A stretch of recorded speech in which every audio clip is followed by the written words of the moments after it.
In the face of atrocity again. Illinois Republican Adam Kinzinger, Air National Guard, sits on the Foreign Affairs Committee. Sir, how are you, and good morning? I'm good. Let's make it clear, this is not easy. No, this is not easy. Tomahawk cruise missiles at 4 o'clock in the morning.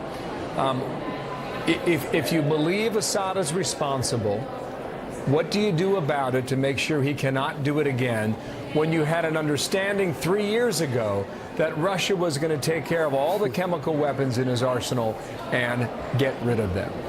Well, this reminds us, don't trust Russia. And all you have to do is look at Twitter and see the Russian bots that are out there saying that this was a U.S. false flag operation, and that somehow there are people that actually believe that. Interestingly, the reality is Bashar al-Assad used chemical weapons. Whether Russia authorized them to do it or not, they are supporting Assad in this process. And it has been since World War I that we have held as an international community, and especially as the United States, that chemical weapons have no use on the battlefield. And so inflicting damage upon the regime that far exceeds the cost or any benefit they had of using chemical weapons is essential here. And it doesn't mean we intervene in a civil war. It doesn't mean 200,000 troops in Syria, like President Obama used to say was the only option. It means that the cost of the regime far exceeds any benefit they gain, and we make that clear. Lindsey Graham had this to say. I personally think he's an international war criminal.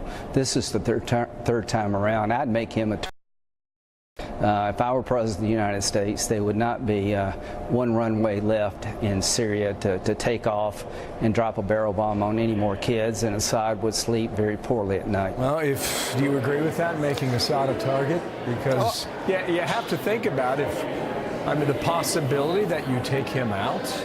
What fills the vacuum of leadership in that country?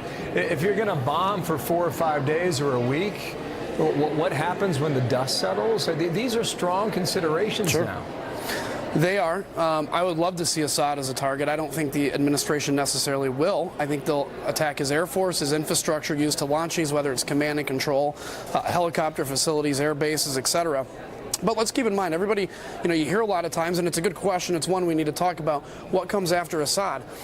About 3 or however many years ago, when the Red Line in Syria happened in 2013, President Obama made that statement. He goes, well, we just don't know what happens after, as kind of justification for his lack of action. The reality is we never could have predicted it got as bad as it did with Assad. Assad is creating chaos. Assad is chaos. So even if he dies by the hand of his own people or a U.S. missile strike, the place cannot get any more chaotic than it is now. So he's killing 500,000 people, 50,000 children. We need to make it clear that there is no room for that in the international community, and this is where the United States can be a world leader and should be. The president said 24 to 48 hours. That may be the case, but if you're going to draft the support of the French and the Brits, maybe Saudi Arabia and others, lead with a coalition. And if you're going to do that, it's going to take longer before you initiate a response. What is your view on that? When military experts are saying if you're going to go, you got to take out his entire ability to carry or to fly. The point is, again, all these questions come back to the complexity of the issue here when you've got Iranians on the ground and Russians on the ground in addition to Assad's people. Yeah, I agree. Look, it's a very complicated.